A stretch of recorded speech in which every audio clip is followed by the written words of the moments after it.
We've had the first round, and I think just to bring us to the Canadian foreign policy angle, I would pose to all three panelists, if you would just pick one or two priorities in the regions, and I would like to bring in the Balkans and Caucasus if we can as well, but if we could pick one or two challenges in the region that you think Canada could play a positive role in terms of addressing or taking advantage of if it's an opportunity. And be fairly precise, or be as precise as you can in terms of the kind of advice you might offer the government in terms of policy priorities for Canada in the region. And don't all jump at once, but Margaret. Okay, I'll start. Thank you very much. Why such a question? Okay. I learned a lot from talking to others, of course, otherwise why does one listen? But I remember a long time ago, when I go back to the Silk Road, and then one of the great phrases that was engendered at the time was the Great Game. And I heard one of the foreign policy ministers of these in fact two of these regions, say, when you stop calling it the Great Game, you will stop referring to these regions always being occupied, owned, controlled, influenced by another country. Why not call it the Great Gain, which suggests that you go into battle or you go into negotiations on equal footing? The only concern there, and here I will go to Central Asia, Colin mentioned that Secretary Kerry had a multiplicity of meetings starting last December in the region. And it's always interesting whether it's the Europeans or whether it's China or whether it's Russia or United States. There is this thing that's 5 countries in Central Asia. It's called a C5+1. And of course there's the Eurasian Economic Union. Of course there's the Collective Security and Trade Agreement. Of course there are all of these other regional agreements. The question is, why is it always C5+1? Must there not come a time in their own foreign policy development that it's just C5, where they begin to speak to each other and form new models for us to deal with? Thank you. Thanks, Margaret. Colin? What I would do would be to look, trade and investment is always an overriding priority for no matter what government and what color in Canada, and so that's part of every ambassador's mandate, to find the opportunities in each of the countries. And I would say you do it by country. I don't think so much in here. I would also give each ambassador usually has a small war chest to do small projects which they think will be useful in the country. In recent years, again for austerity reasons, those war chests tend to disappear.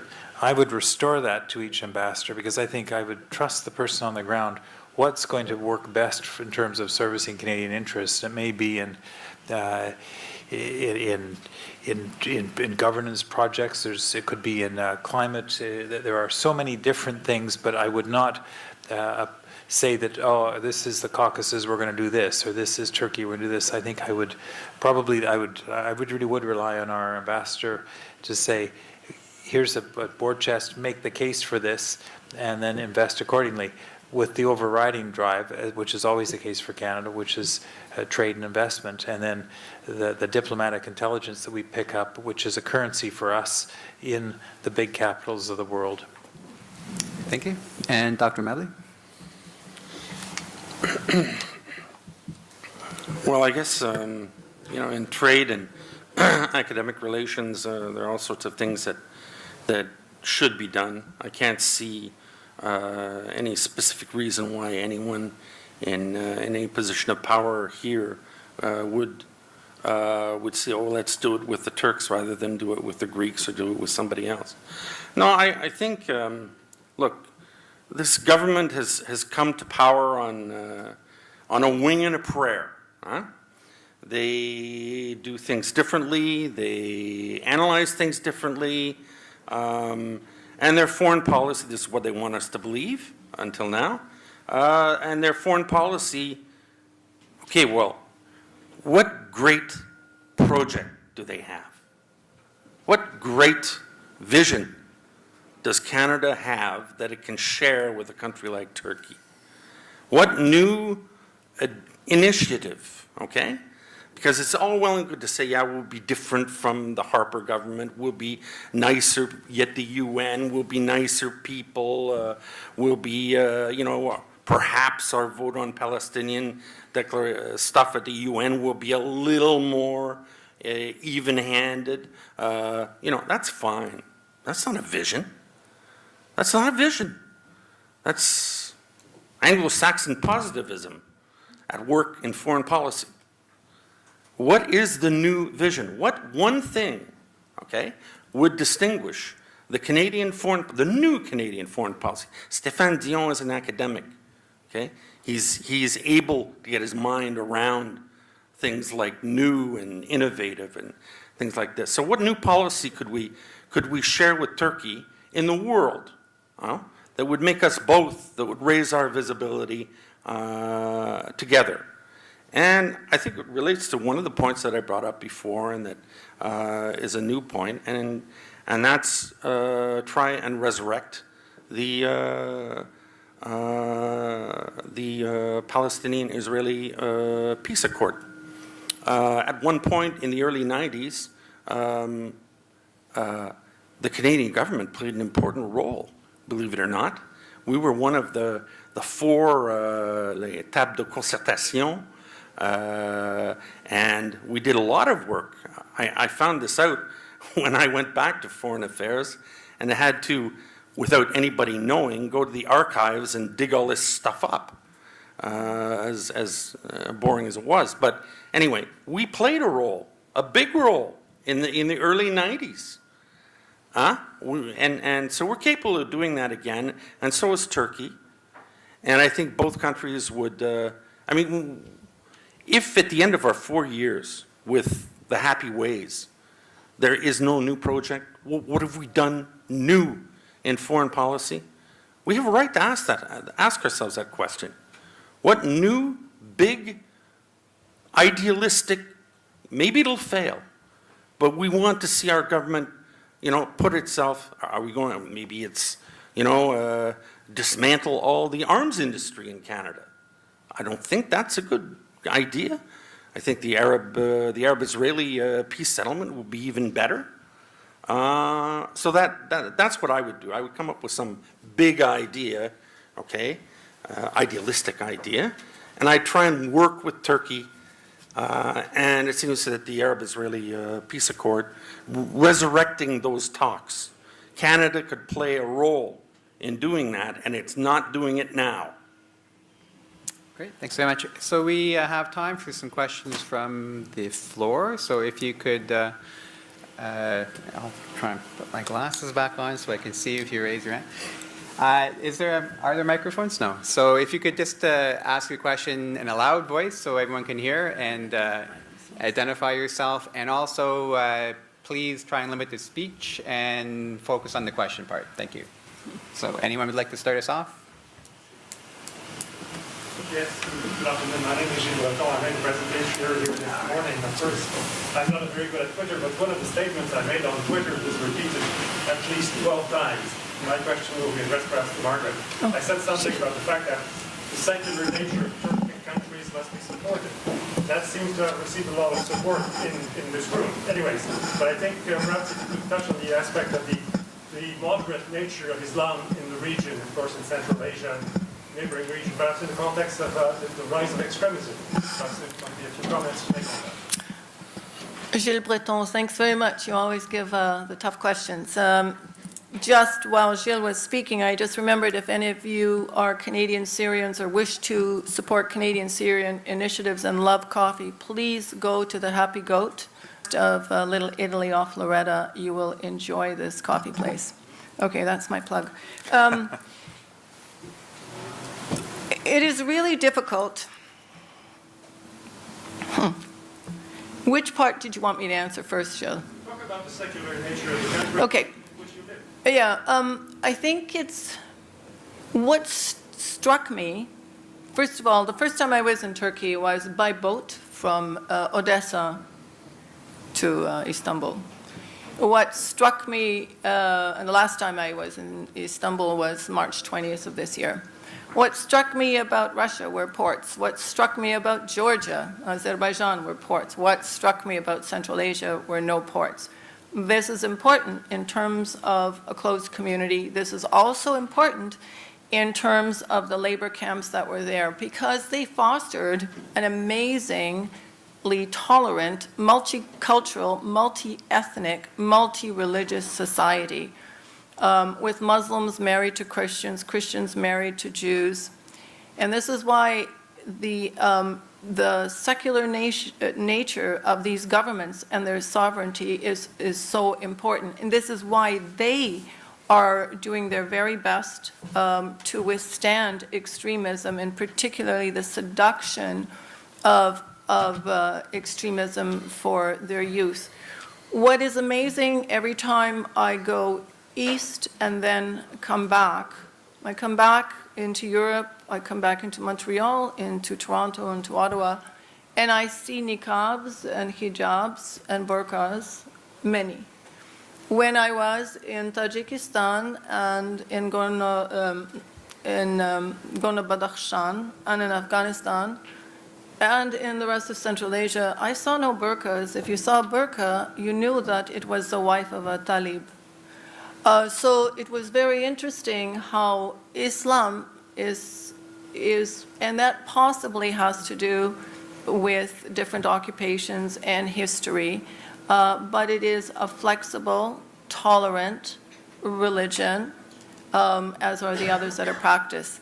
So in terms of foreign policy, to come back, merci Gilles pour la question, I think it is really important to support these governments who are secular, who wish the stability, and that stability is really keen to their ultimate sovereignty. Merci. Colin, do you want to add, or Dr. Madden? No. So we'll take, I think, a couple of questions at a time and then get the panel all involved, please. Hi, my name is Faiza, and my question is for Dr. Bruce Matley. I just wanted to say I think it's pretty admirable to stand above the cynicism that's associated with politics nowadays. I think the median age of this audience is a little high, so I don't know if everybody was able to relate with you, but I kind of did. But my question is more about, I found it interesting that you pointed out the importance of initiating a peace accord between the Arab and Israeli world. Don't you think that that would arise a lot of uprising and protest among the Turkish population who are very, very cynical against the Israeli state? Thank you. There's a related question. We could please. It's not much related, but I would ask Dr. Maverick. I have to say, actually, I was a bit surprised. Could you identify yourself, please, and then maybe stand up so everyone can hear as well. My name is Engin from Waterloo. So, yeah, I was surprised to hear from a Canadian diplomat, former diplomat, to say like arm the youth in Syria, which we are peacemaker, peacekeeper nation, or diplomats especially. I found very interesting. What do you mean arm the youth in the first place? While we claim we can be a peacemaker between Israel and Palestine. So my question actually, this is the part I was surprised. But what are the other contributions specifically can be provided by Turkey, specifically by current government in the Syrian conflict, other than arming youth or creating more trouble or more, creating more blood in the region? Okay, two questions. Dr. Madley, if you can start us off, please. I don't think if Turkey took a leadership role in securing a peace agreement between the Palestinians and Israel, I don't think this would set off demonstrations and the like in Turkey.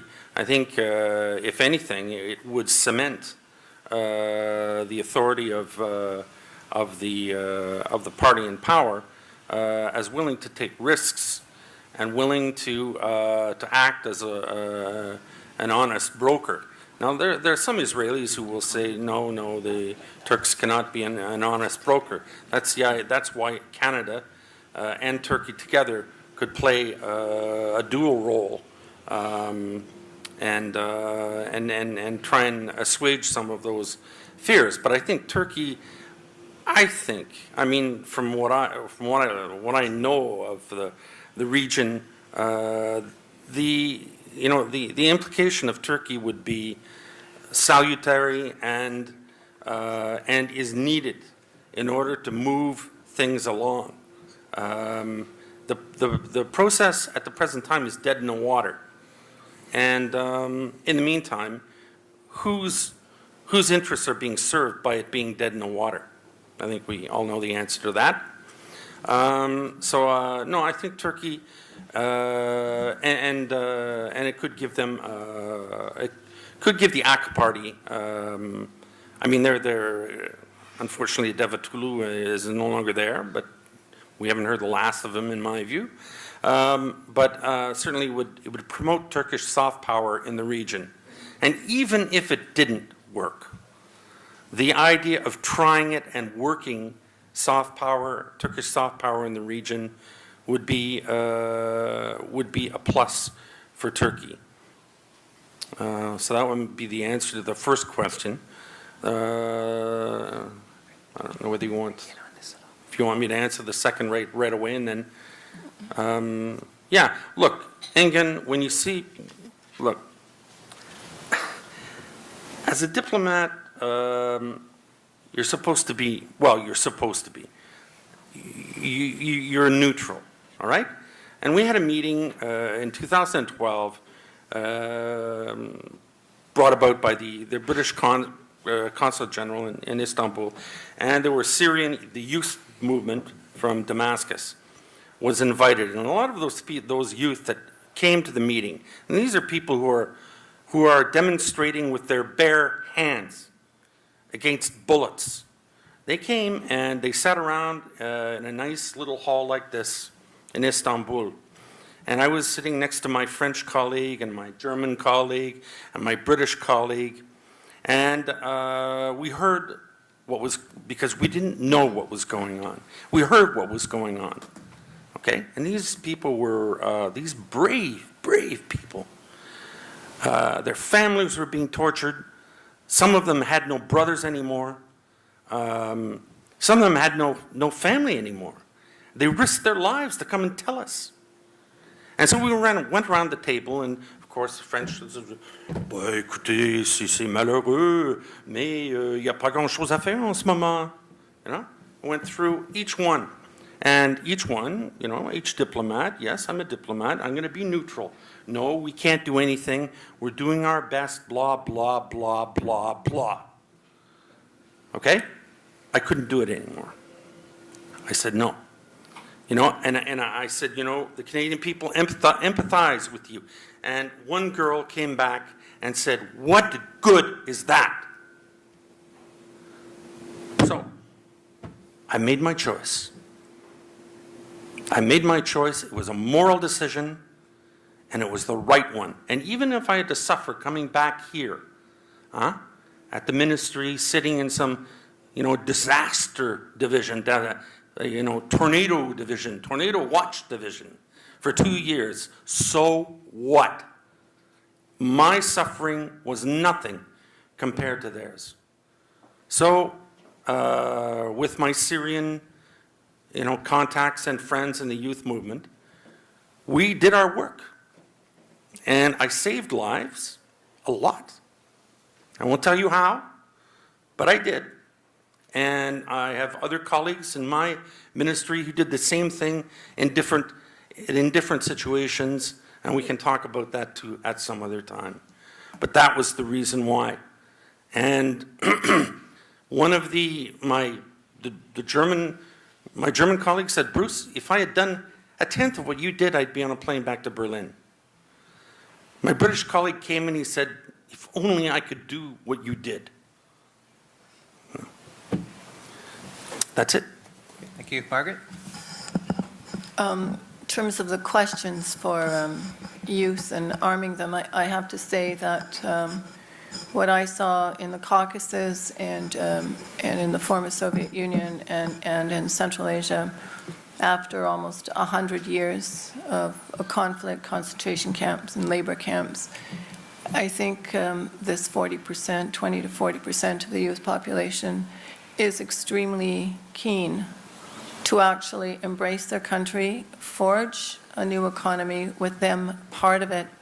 They don't have the experience of diaspora for many of them. In Central Asia, the borders were closed in 1923. As you know, there were all kind of biological and nuclear testing going on.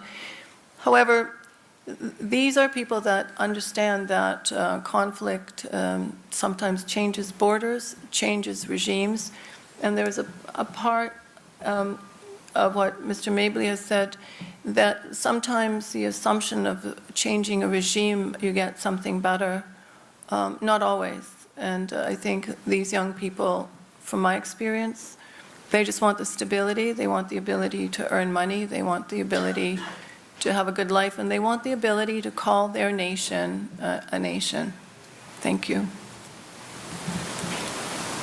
Other questions? Can I add one? The Syrian youth, they want to be able to walk down the street and not have secret police run after them. And they want to be able to speak freely on a computer, on a telephone. Is that so different from us? Yeah, they want stability, they want jobs. Yes, true. But that's not why they were in the streets. They were in the streets for the same reason that the Tunisians were in the streets. Because, and I go back to my, England will be anxious to hear this, I call back to my doctoral thesis on Albert Camus. And Camus, at one point, he talks about the master-slave dialectic, and he says at one point there's a red line, which, by the way, Obama made a mess of on the chemical weapons thing, but at one point there's a line. And when you step over that line, there is no going back. And the Syrian youth, it was a democratic urge for freedom and justice. I wouldn't say justice necessarily. It was strange.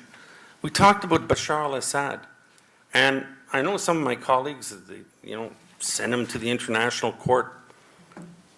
I wouldn't send him to the international court. I favor Gaddafi style, death for him. But, the Syrian youth, they said, no, he should be brought to justice. He should be tried. And I was stunned. And they still stun me in the sense that they have a sense of justice that goes beyond me. And the tragedy of it all, when I come back to this country and I see how poorly the media has dealt with situations like ISIL, Syria, Turkey, you just name it, okay? My other point about journalism not being revolutionary, Canada is a good example of it. Huh? It's sad. But, you see, I used to be a professor of philosophy, and I had one student who said, all you do is drop names. Drop names. Hobbes, Locke, Rousseau, you drop names. And the Syrian crisis taught me something. It taught me that I wasn't a cynic anymore. I couldn't live the cynical life. I wasn't I didn't want to drop names anymore. I didn't want to, be so smart about Saint Augustine and Saint Thomas Aquinas, or, go into the Pelagian monks and so on. But that I had seen the youthful face of freedom. Freedom. They were in the streets to be free. And I can never say no to that. That explains why I supported them and why I will always support them. Thank you. We have time for, I think, maybe one more question before we wrap up. Any? I can't. Is there someone back there? Okay, sorry. Anyone else? Good, thank you. Okay, thanks very much. So I'll just ask panelists if they have any last words of wisdom for us. And again, would try to bring us back directly to Canadian foreign policy in all of the regions mentioned. So maybe we'll go in reverse order. Dr. Mavlik. Well, let's hope in 4 years' time, our fine friends at 125 Sussex and beyond will come up with something really worth our support. Some new initiative that really will create peace somewhere and save lives somewhere, instead of just being a little bit better than what we had for 8 years, which is not saying very much. Thank you, Colin. Well, I think we're still defining Canadian interests in this rather large region, which really are 3 distinct pieces, the Balkans, Turkey, and Central Asia, but that there are interests. Trade and investment obviously will always be a driver. There's the people-to-people links as a consequence of diasporas, which obviously why we have to be there. But where I would make the investment, though, would be in our diplomatic service, because I do think the intelligence that we gather is of great use to Canada, especially if we are going to, as Mr. Trudeau puts it, Canada is back. You have to have the kind of experience and insight that Bruce and Margaret have demonstrated to bring to the table, particularly in with the 3 big powers playing the United States. Washington is always interested. Beijing, this is currency as it is at Moscow, as well as with our NATO and other allies. Thank you. And Margaret. Thank you. I think it's important for people of the 1,000 things that one could say. I think it is also important for people to sit down and look at their own fault lines, and we should look at them as well, but for those regions, because by looking at these fault lines, maybe we take the forces that exist, whether it's economic forces or political forces, and then actually direct them to the best influence possible for self-governance and self-determination. But describing the fault lines honestly is really important. And sometimes we're not honest enough about those fault lines. Thank you. Great. Thank you very much. Thank you to the organizers for bringing this enlightening panel together. I'd like to ask you to join me in thanking our panelists, and then we'll be taking our break. So thanks very much.